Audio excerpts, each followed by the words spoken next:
Welcome to Open Minds. This is a show where we just discuss issues in a spirit of openness. And in the studio we have from the Open Minds group, Marc and Ed, welcome, and to Kathy, who's our visitor for today, our guest, our special guest for today. We're talking in this episode about truth, lying and deception, if we ever get there. And so Pontius Pilate, you all know who Pontius Pilate was, and how could you forget him? His last words to Jesus was a question, and that question was, what is truth? And Jesus was silent in his response. He didn't come back at him. So, you know, what is truth? What do you think? What do we think truth is today in the light of that? I think there are different types of truth. There's a truth that's why truth might be different to your truth or your truth, but then there are factual truths in terms of mathematics and logic. What makes them factual truths then? Quite often not perception. We could all quantify it, and everybody can agree on it. Witness an accident or an incident, and each of us would have a different take on it as to what happened. So one could say, well, you said this, and he's saying something totally different, but it's because of the perspectives, the vantage points that you might find in common is that there was an accident, or an incident of some sort, where we agree might be that. It's our perception of its causes, what happened during it, may be slightly different because of our different prejudices, our different background, our different position at the time. Yeah. So to me, truth might be something which is verifiable, if you like, if you can believe what verifiable is, but verifiable by more than one individual. So where people agree with circumstances, that starts to become or make up the elements of truth. A fact can be a fact to me, but not to other people.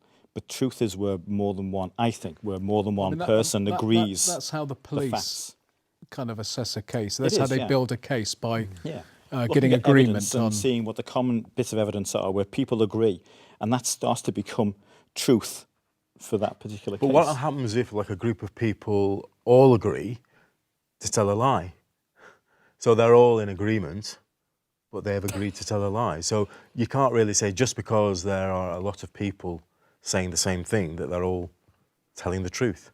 Because you're always basically saying it depends on the numbers as to whether or not they are speaking the truth, or what they are saying is a truth. Well, that's a good point. I don't know the answer to that. I think maybe that's why Jesus said nothing. I mean, coming back to the difference between truth and facts, and we're talking about relativity here, aren't we? We're talking about the fluidity of truth and factual information. But 1 + 1 = 2, doesn't it? And there's no other way you can calculate that equation. That's what I differently. meant by a factual truth. So that is a hard, what you would call a hard fact. And so it is true, isn't it? It's always true. The answer to that question is always true. I'm glad we haven't got a mathematician in the room, Yes, because they would probably tell you wrong. They would oppose that, and they for give sure. you a load of stuff about why that's not always true. But I think it's always true. So we agreed that there are some things that are always true. I think we can agree that it's true that the sun rises every morning. From a perspective of the planet. Yes, okay, yeah. From our perspective on the planet, the sun rises every morning. But somebody who's blind doesn't witness that. So in their world, the sun doesn't rise because it's always, say, darkness.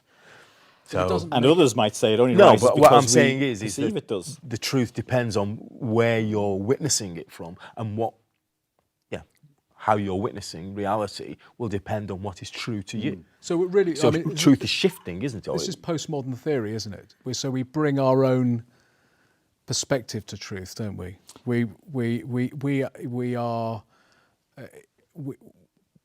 determine our own truth in that sense, because our belief system and which has come from our experiences and what our knowledge, those contribute to what is the truth to us, don't they?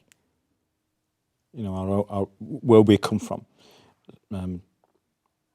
So the truth. If we go back to the accident, then say the accident involved a motorcyclist, and my truth was that I'd had bad experiences with gangs of motorcyclists in my youth, then my version of that truth might be that he was speeding or she was speeding, when in fact that might not be the case. So is that what you're talking about? Yeah. My version of the truth might be different. Our own prejudices contribute to our version of truth. But you could facts. also believe, you could actually believe that he was speeding, or you could actually think, deliberately say, I'm going to say that he was speeding because I don't like motorcyclists. So I could twist the truth to So my you own could actually be purposes, deliberately twisting the truth, so you actually are telling a lie. Whereas, let's say, for argument's sake, you're frightened of bikes, so you perceive them to be going faster than they really are. Yes. So that is still, I suppose one could argue, still my true. truth. Exactly. It's my truth, yes. But it's coloured by your fear of motorcyclists. my experience, my yeah. prejudice. That is possibly why Jesus remained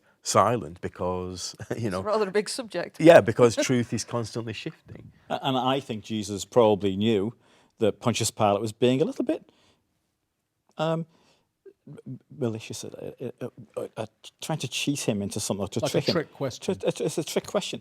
And then because Jesus said nothing, Pontius Pilate knew he was tricking him. And the two of them, being bright individuals, just decided to let it go like that. That there is no real answer from one perspective or the other. They both know that truth is made up of many, many different views. So is there do we think, is there a higher truth? Because successive civilizations and cultures have appealed to a higher truth. Well, I don't think any of us are theologians here, are we? Or philosophers even. But we can all be amateur philosophers and theologians, if we may. There would have been a truth at one time that the Earth was flat and that it was at the centre of the universe. I suppose years later, that truth became a falsehood, a lie. So people later on, their truth was something totally different than the people, generations before them. But can we appeal to a higher truth? Well, that is a higher truth. Later on, when we have more knowledge about a situation or about reality, that is a higher truth. But that doesn't necessarily mean it's an ultimate truth. An ultimate truth, I would imagine, there is nothing above it. Whereas a higher truth, I think, possibly, years later or with more knowledge, there can be a truth above that. So if someone came along and did some quantum stuff on us and they were able to demonstrate scientifically that the Earth is actually just a hologram and it isn't round or solid, which was the move from being flat to being round and solid, is that then another truth? Well, it's a higher truth, isn't it? It's a higher truth or a later truth. And then would that be the end? How do you know? You never know when you've actually come to the final truth. When we die? But is there an ultimate truth, do we think? Well, that's what I mean. When we die, will we discover an ultimate truth? I don't have a clue. How do you know when you've arrived at an ultimate truth?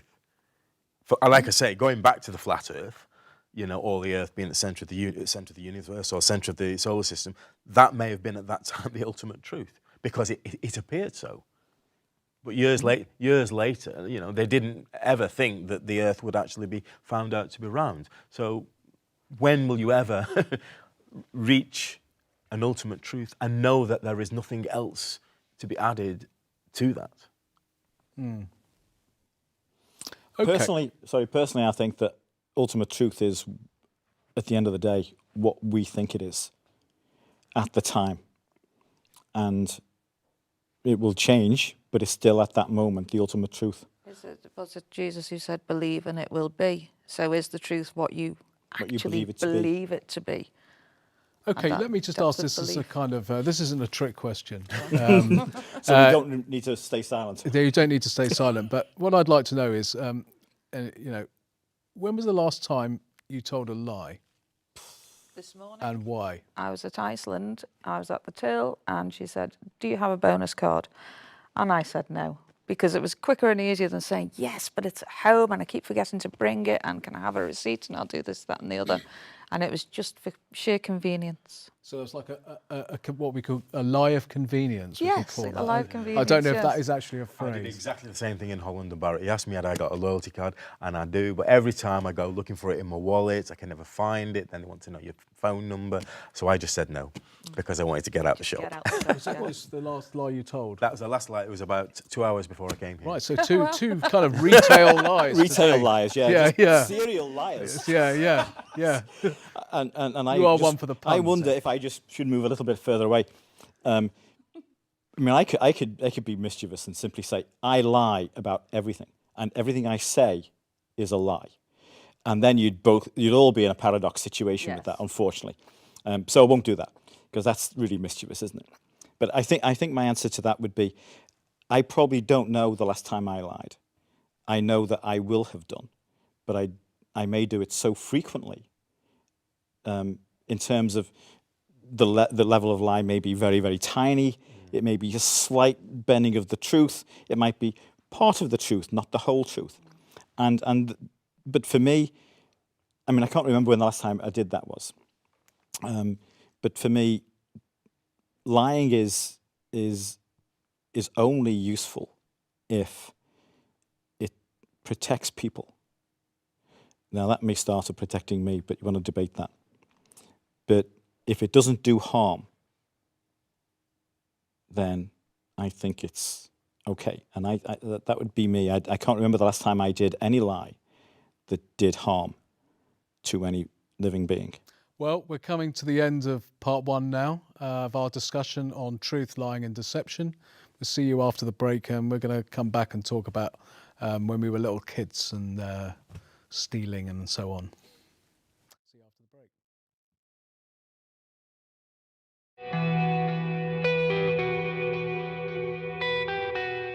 Well, welcome back to the second part of Open Minds.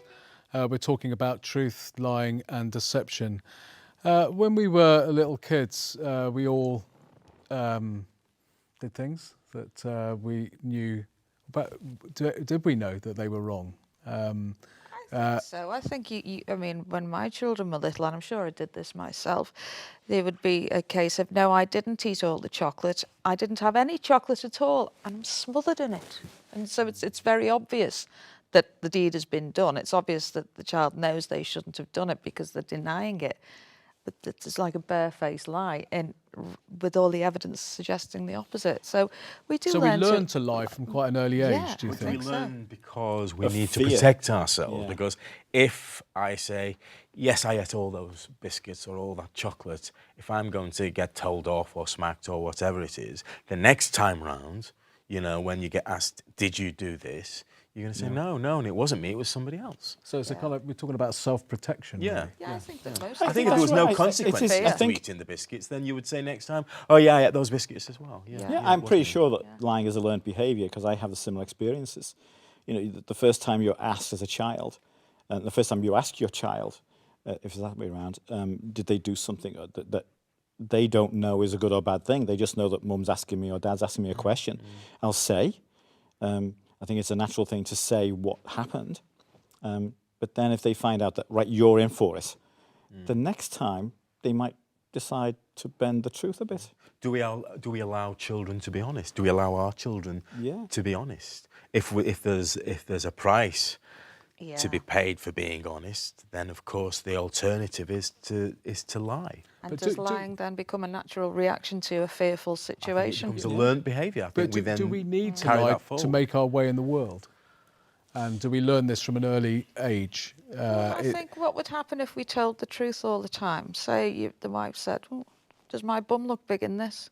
He said, Huge. absolutely. Bloody- Yeah. What's the consequence of that? And that's And if just the on a wife was all right small with being scale. told the truth, if she then turned around and said, oh, right, I'll go and wear something else, Yeah. that's fine. But if she then turned around to the husband and gave him an earful, Yeah. next time she asked him, does my bum look big in this, he's going to say, no, love, it looks Well, of course, there's perfect. that movie called The Invention of Lying, Oh, absolutely, which yes, is all that's very about that good. sort of subject, isn't it? You know, where people are telling the truth, and it really makes you cringe, But doesn't actually, it? when your wife or your partner asks you that question, actually they don't want the truth, do they? No. They actually want a lie. Would you, yeah, they're asking you to tell them a lie. No, they would. If I you said think- that to them, do you want the truth? They'll say, absolutely, Yes. tell me the truth, I think but they don't want think it. they want the truth, but the reality, they're lying to themselves then. Yeah. And I think we lie to ourselves an awful lot. We don't want to get into this, does your wife want the truth or the lie? Because we could be here for 2 days. Or husband, should we say? Yes, or, yes. or partner of yeah. any I description. mean, we all see many husbands doing that. Does my bum look big in this? No, but they might say, oh, can you see him, Yeah. Do we need whatever. to- Yeah. Yeah, you're right.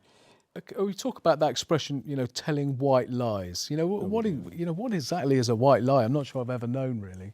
It's because Like it's a not a white black witch? lie, is it? So a black lie is a bad lie, and a white lie is somehow a good lie or a lie for good usually purpose. insignificant. It's small. It doesn't matter. It's to protect somebody from feeling hurt in a situation where it doesn't really matter. For instance, being asked, are you available to come to such and such a do tomorrow night? You really don't want to be there because you don't like so-and-so who's going to be there, but it's rude to say so, and it might upset somebody.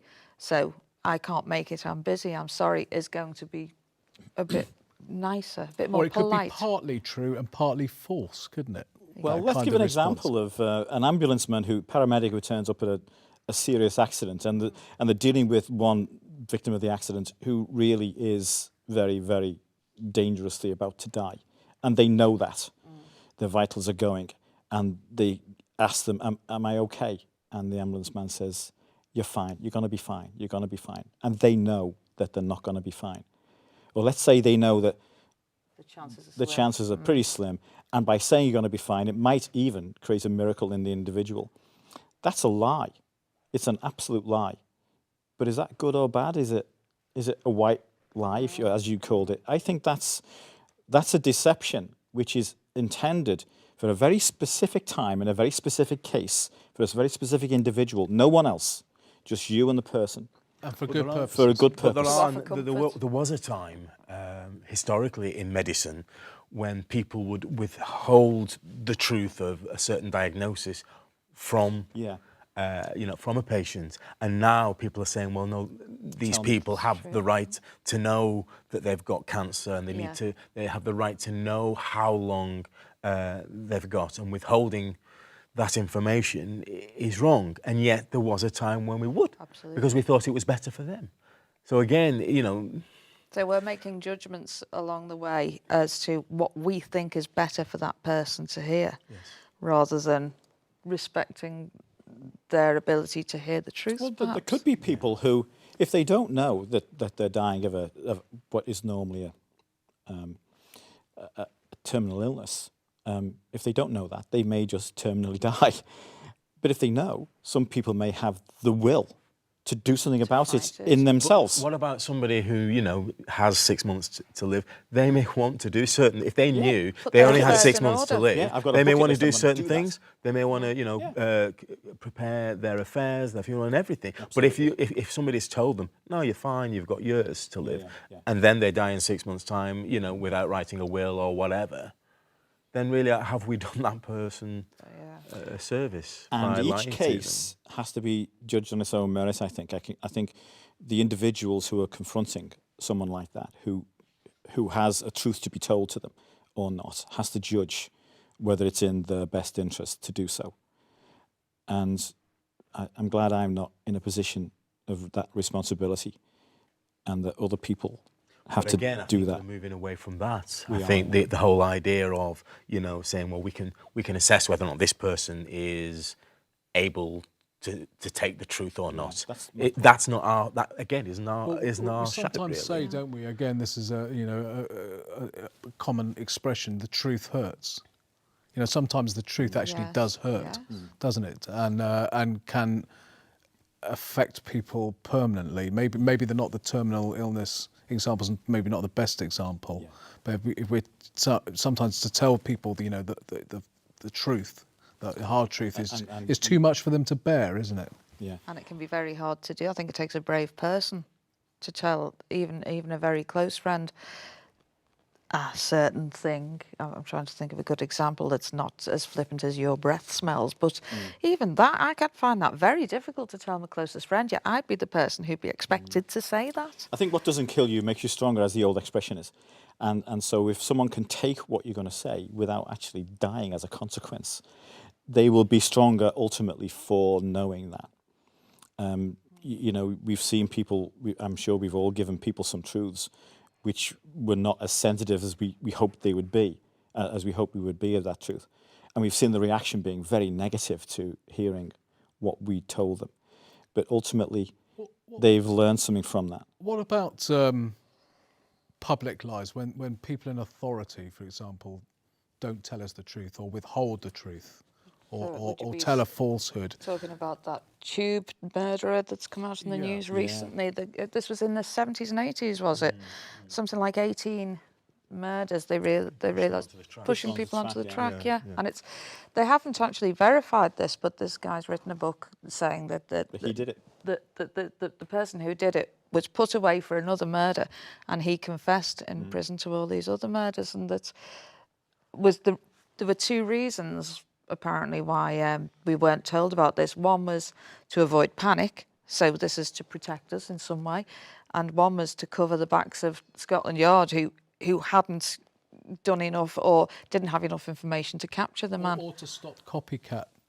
Yes. So when there's a sort of shutdown in the news on where something's, maybe there's a riot in Warrington or somewhere, not to, disparage Warrington anyway. In Warrington, they may shut down the news coverage on that because they're worried it might spread to Wigan or to, So we're talking really lies of omission as opposed to somebody actually saying It didn't happen. An actual lie. We're saying that people, the police or whoever, are choosing not to divulge a certain piece of information. A cover, well, so there's So a it's a cover up. deception rather than an outright It's lie. not even a isn't it? deception. It's just not telling, not telling the a truth. particular story because, you don't, like you've just said, you don't want copycat killers or panic. Yeah. That is one of the, it's the third bit of the truth, the whole truth, nothing but the truth, because they're not telling the whole truth. It's true. Yes. It's Is it it's everything nothing about- but the truth, but it's not the whole truth. It's not everything. And that leaving out that everything, I think, you could argue, is for a good reason. So we're back to protecting people, aren't we, again? Yeah. Even though protecting people, with hindsight, you may have thought it would have been better to have told the whole truth, because only with hindsight you would know if it did protect those people or it didn't. But if the intention was genuinely to protect people, then you could argue it's okay. Okay, we're going to our commercial break again now, natural break. And when we come back, we're going to talk about self-deception, about deceiving ourselves. So join us after the break for Open Minds.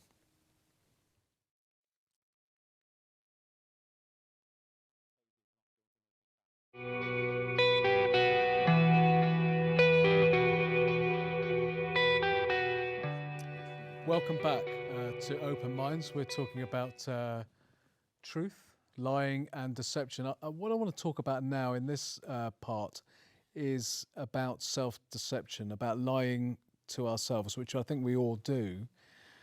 And I want to ask the question, do you think it's a necessity that we lie to ourselves in order to, again, back to protection? It makes us feel better about ourselves in the sense that if we were fully truthful to ourselves, about ourselves, we wouldn't be able to cope with it. We'd become sad, depressed. What do you think about that? Is it a necessity? I don't know, because sometimes I suppose it depends on your perception of yourself. Some people can't actually see the truth about themselves. Somebody who's suffering from... Not any truth at all. Well, anorexia, for argument's sake. Some people will look in the mirror and they will constantly see themselves as being fat. And as a result of that, will starve themselves. So they can't see... They are deceiving themselves. They're not lying to themselves. I deal with women every day who have body dysmorphic or disorders and who will look in the mirror and see something that actually isn't true. And it's an absolute distortion of perception. But it's their truth, it's real to them. Yeah. It's not a Billy Liar sort of scenario. No. A Billy Liar scenario, a Walter Mitty thing, is where you are living a lie so much to actually build yourself up or some other motivation. The truth, you create a truth. You tell yourself so many times that these lies that you start to believe it. But it's that's a better world, isn't it? The Walter Mitty, you are more or you are better than you really are. Whereas with somebody, that's got body dysmorphia, they are always worse It's than the they really opposite. are. Yes. They're fatter, they Negative are ugly, self-talk. and so therefore, they turn that in on themselves. Yeah. Yeah, I think what I'm talking about is when we deceive ourselves in a kind of a low level kind of way, where we say, I can't play football at all. I'm really bad at football. I'm too old to play football now. My son actually happens to be a good footballer, but when I was younger, I used to tell myself I wasn't that bad, when actually I was really awful. But I kind of needed to tell myself that in order to make myself not feel so bad about not being able to play. I mean, that kind of thing. Well, sometimes you actually, tell yourself, I'm not that bad, and you believe that. It's only when someone else comes along that's really, really, really good that you actually realise that you're really, really rubbish. So in a certain kind of reality, you can be telling yourself something, and yes, you may be deceiving yourself, but if there's nothing to compare your ability to, then yes, you may be quite good. I mean, I'll give you another personal example. Okay, when I was young, a little bit older, for a very, very brief window, I sang in a punk band. Right now, really, it was absolutely awful, and and I can't sing to this day, and but I kidded myself for a few months that we were going to be the next Sex Pistols, and that I was really good at this thing, and I wasn't, but it made me feel good about myself at a time when I probably had I've gotta lower say that self-esteem. I mean, I thought that being in a punk band, it was an advantage to sing really badly. But that's a difference. myth, actually. That's actually a lie. That's not true. And That's a media lie. yeah, it is. It is. Yeah, as I found out very quickly, when nobody wanted to actually hire us to play. Yeah, I think lying to yourself has many motives.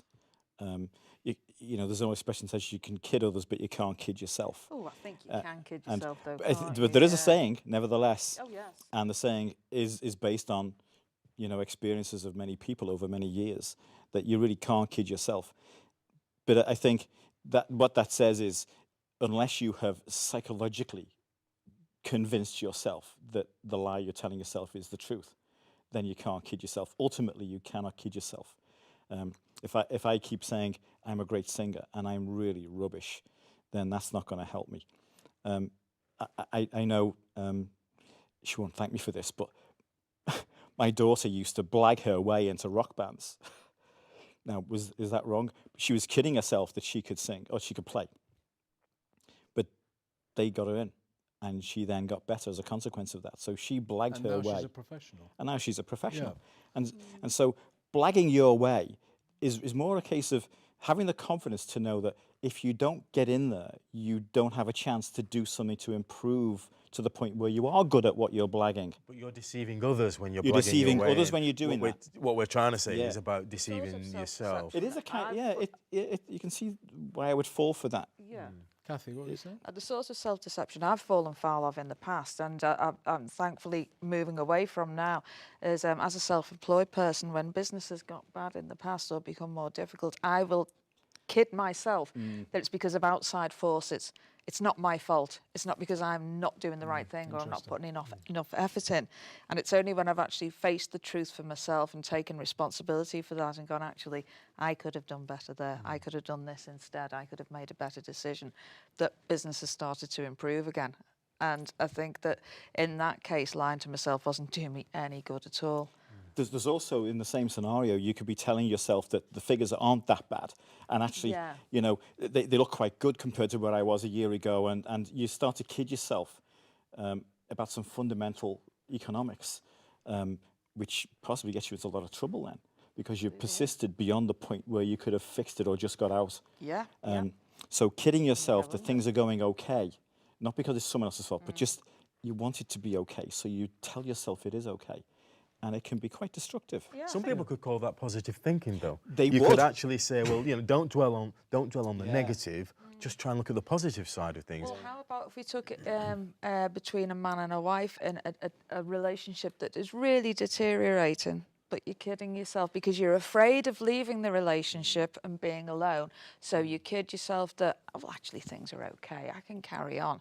But in fact, it would be healthier for And you it to... is a bigger crisis, yeah. Yeah. And So you That's get kind of that, fear that's of where the that truth, isn't it? no, back to expressions, but that's where the expression, you know, they were living a lie. yes. You know, so this yes, married exactly. couple that were kidding themselves, they were literally living a lie. I mean, can we do that? Can we just live in a zone which is actually the zone of can, untruth yeah, in that yeah. sense? I think we probably can, can't we? And I think people will live like that maybe for long, long periods, maybe right to death. Probably more often than not where children are concerned, they will. Yeah. It's worth it to kid yourself and to make yourself believe that things are okay and that you can handle it just for the sake of the children. Because it's in That's their kid, in that's the a kid's classic, interest. isn't it? Well, there are some couples who, you know, say, well, there was a time when we were going through a really, really rough patch, but we stayed together, and now we've come through that. Yes. Do you know what I mean? So they Yeah. haven't like kind of faced the truth and said, oh, you know, this isn't working, let's separate. Or this isn't. Maybe they faced the truth and said, "This isn't working. Let's do go to something about relate, it." or Yeah, let's yeah. do So something they about haven't it." been lying to themselves. Can I come to something else now? Some years ago, I was having some counselling, and it was over a work situation where I felt I'd been manipulated. And I asked my counsellor, Sarah, she was called. I said, Sarah, you know, have I been manipulated? And she said to me, she said, everyone is a manipulator, and everyone is manipulated. Yeah. What do you think of that? Do you think that's true? Or do we live in this kind of manipulative Starts universe? as a child, doesn't it? Yeah. It starts as a child. I know that if I say this to Mum, she's more compassionate and Dad will let me have it. And she'll persuade Dad that I should have this, and vice versa. Well, that goes on in my home, I have to say. Absolutely. Yeah. So we know straight away from a very early age we're learning manipulation. Yes. Being manipulated, I think that's quite destructive. I think people, when they learn they're being manipulated, When it's a resent it. conscious thing, you mean? Yeah. Yeah. Yeah. And to be manipulated, to find out that you've been manipulated, even if the person manipulating was doing so in good faith, I think it's very destructive. I mean, what is manipulation? I mean, I could influence you to, you know, to change your career and become a successful something or other, Yeah. or am I manipulating you?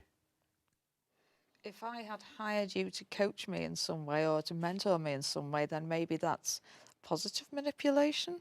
But that's But, what I'm saying. yeah. What is kind of It's the manipulation? whole world of sort of PR and marketing and the whole communications Oh, and world. advertising You know, and advertising, you know, yeah. commercial manipulation. Yeah. I So mean- moving on from the family situation Yeah. of manipulation, which is where I think we learn the power of manipulation from a very early age. Some people then go on to make it a business. Yeah. You could argue that the media does it, the government does it. We Yeah. can't necessarily say in every case for bad or for good, but they do it. And PR is about that. So being a good PR person is knowing how to influence people in the way you want them to view something, Yes. to You make want them a buy you want a something. certain outcome Yeah. from that person, Yeah. as Selling opposed is to full of allowing it. them to choose an outcome, possibly. Yeah. Yeah, talk to a salesperson, and they will tell you that their goal is to make people believe something that they may not have fully believed before. It may not be for a bad purpose, but they're trying to change someone's perception of what it is they're selling, the product or the service that they're say we're selling. selling deodorant, you wish people to believe that they smell. No, that people smell, and that they're not going to be like that. Or they don't Right, smell okay. nice, so they need to smell nicer. Smell Yeah, nicer. Yeah. Or people won't like you if you don't use this deodorant because you Yes. smell. So Or is that- better still, yeah. people will like you if you use this. Is Oh, that the a high dece- karate Yeah. adverts with the women Absolutely, coming. Yeah. absolutely. It Is will that, have that is that a result. deceptive thing? Are we just, you know, what? Not we, but are they the big companies deceiving us Well, is in it that true sense? or wrong? Is it true or false what they're saying? I mean, take the high karate thing. Is that a lie? I can't That it will I make can't you remember. attract lots of people? I've never seen anybody do that in real life. So either So people aren't it's- wearing high karate or it doesn't work. Okay. So does everyone who sees that believe that they're going to be doing karate with people? I think You know what I mean? Yeah, it yeah, depends. it's an A lie extreme is one, and that's that the the fun, that the isn't it? person I receiving think it. you're dating yourselves by talking I about know. high karate. People won't know I haven't seen a high karate advert. for- talking about. The links adverts where the women are going along We're and going to cut now to our commercial break, and then I promise to our viewers viewers that when we come back, we're not going to be We'll be talking up to about high date. karate. Oh, We just carry on talking about manipulation for a while, I think. Okay, see you after the break. thanks.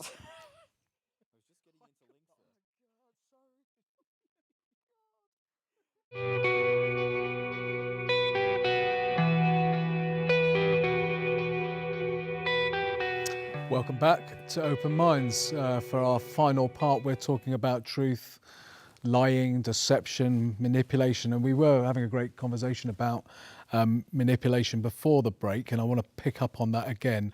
I once heard a definition of spiritual manipulation, of witchcraft actually, as spiritual manipulation, and by witchcraft I'm meaning kind of bad witchcraft. I know there's an argument around To influence somebody to do something they wouldn't to normally use spiritual power to deceive and exert power over other people. What do you think? What do we think about that? Do we think we can do that? On a belief that spiritual power does exist and witches exist. Yeah. Okay. And who's, I mean, I'm interested more to say who's kind of come out with that kind of statement about witchcraft. Has that come from, say, the church? It did come from a church person, yeah. But one could actually argue as well that even within, say, Christianity, that people are manipulated. Yeah, well, let's take it on a general. Let's think about the Moonies. Yeah. I watched a TED talk recently about somebody who'd recovered from the Moonies, and they were talking about how they'd been manipulated and deceived, and how they bought into this whole kind of belief. They were manipulated very quickly, actually, into brainwashed. I mean, you use that term, brainwashing. Yeah. And you quite often call these religions cults, don't you? Where people are, like you say, brainwashed into thinking, certain things and certain ideals. You change people's beliefs and values systems by techniques to brainwash, to psychologically change the perception of things. But are they being presented another reality? Just a different reality. I think they're being presented a reality that belongs to the people doing it to them. Right. If you're taking away their choice as well, if you're saying this is the only reality, if you're offering somebody this choice or this choice, that's okay, I suppose. But if you're only offering one choice, you're taking away their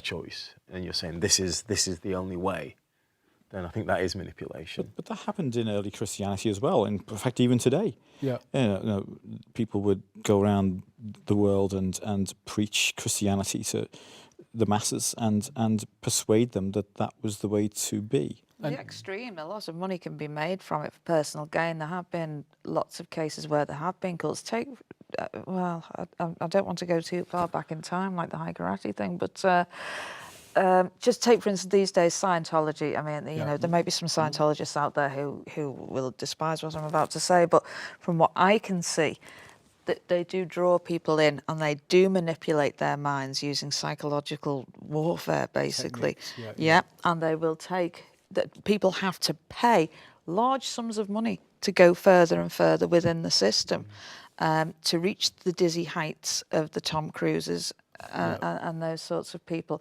And this is based on something which, to me, just seems ridiculous. This Thetan, alien thing that came down and... it's just, to me, it's bizarre. It's kind of unbelievable, isn't it? Yeah, beyond the pale. So that's manipulation of people who are vulnerable to that kind of message. Is that right? So they would pick on people, only those people who were vulnerable, who showed a vulnerability. But those same people could also be vulnerable to the Christian message, of course, or the Whoever Islamic gets message. To them first, then. Yeah, exactly. Or to quite promise often of or money. not, there are people who are very susceptible to manipulation And deception. deception, Yeah, for whatever reason. I'm a very gullible person, are. People, you can tell me black is white, and generally I'll believe you, Right. so I'm ripe for that sort of thing. I'd like to know if you're ripe for this. Do you watch soap operas? Not now, I used to, but not so much now. I've heard it said that, I don't know if you noticed, I do watch soap operas. Someone has to. Someone has to. I watch soap operas. I watch a lot of television, but I've heard it said that the government use soap operas, to communicate certain messages they need to get out. So you'll note with soap operas that you know, the issues of the day often come up So there'll in be the a theme, plots. like somebody will say, Yeah. for instance, be bipolar, so we're dealing with Absolutely. mental illness Someone over may the be next gay, couple of someone- months. Yeah. and I mean, Yeah. do you think do you think that theory is valid? That the powers that be are doing that? you I know? think that the soap operas themselves, the executive producers of soap operas, They're will picking argue up it's the on other way the issues. around. That they're simply responding to what's happening out there in the community, in their storylines. I So think is they would that argue it's life not imitating art or imitating art? real life. But they're Imitating often life, putting yeah. across moral messages, aren't they? So pick up Yes. the bipolar thing. Yeah. I think it was can't remember the character, but it was in EastEnders, who was the girl who Right, was okay. suffering with bipolar, and as was her mother. I didn't see it, and I don't know how it was represented. Now that was a very but, positive was it? message that came out of that, which was the message was, you know, people who live with bipolar condition are actually, you know, normal, great people, you know, positive kind of people. They I think just it's struggle. great that the TV shows that have a large viewer base actually use that power to disseminate really useful information, which is social information. So that's not. So actually, they're putting across I truth, think aren't they? it's putting yes, across I the think truth. they are, yeah. It's educating. I suppose it It's depends not on the way it's manipulating, is represented. it? It's using the power in a positive way. It's educating to a certain Educating degree, to a degree. Yeah. And I think we should do more of that. I think that's definitely not in my classification of manipulation or lies or deception. I think it's truth. Unless there is a misrepresentation of Yes. that. So say in the bipolar situation, that it was somebody who was completely out of control, unmedicated, undiagnosed somehow, but still diagnosed, and was running riot with a big hatchet. That wouldn't have done the cause of people with bipolar much And good there'll at be a lot all, of would it? people who would perhaps, even with, you know, a moderate story about bipolar, may phone in and say that doesn't represent me as a person. Well, because who- they're never going to get the No, whole no, not all at the all. facts, No. are they? Of course, You know. of course. It's almost like when they do shows like that, there should be a 2-minute briefing before or after the show by the channel that says, we were doing this in a general case because we think it's a good thing They to do. do say as a something at public the end. service. If you've been affected by anything within this Yeah, program, here's your number. Here's your Yeah. number, Yeah, don't yeah, they? yeah. Yeah. So, so Yeah. do we think that the authorities actually manipulate us through the media? Do you think there's a concerted effort to do that? I mean, Oh, this is this is conspiracy theory this, again now. it's a kind of show in itself, Question isn't for it? me about that. The only thing I don't know is whether it's the media controlling the government or the government controlling the media. Right. What I do know is it's one way or the other. But or both. somebody's Yeah. manipulating us somewhere along Yeah, the line. absolutely. I think Yeah. I personally think it's I whoever's have got the no most doubt money. about that. And I'm not saying it's a bad thing or a good thing. I just believe absolutely that there's something going on there between them. Okay, I think we'll probably come back to that on another show, because I think it's a show in its own. Yeah, But definitely, yeah. just to end now, you know, how can we live more honest lives, more truthful lives, less? How can we be less you know, what do we need to do as individuals and then as a society, Mark? When you mentioned this in the break that we're going to be looking at this, the thing that came to my mind was something like mindfulness. We would have to be a lot more mindful. We talked about how we told lies, both of us, similar lies, in a shop just to get out of the shop. Yeah. And Just I to wasn't, speak at the time I wasn't even conscious about lying. I just wanted to get out of the shop. Yeah. And I wouldn't have even thought I was telling a lie if you hadn't have actually had a similar story.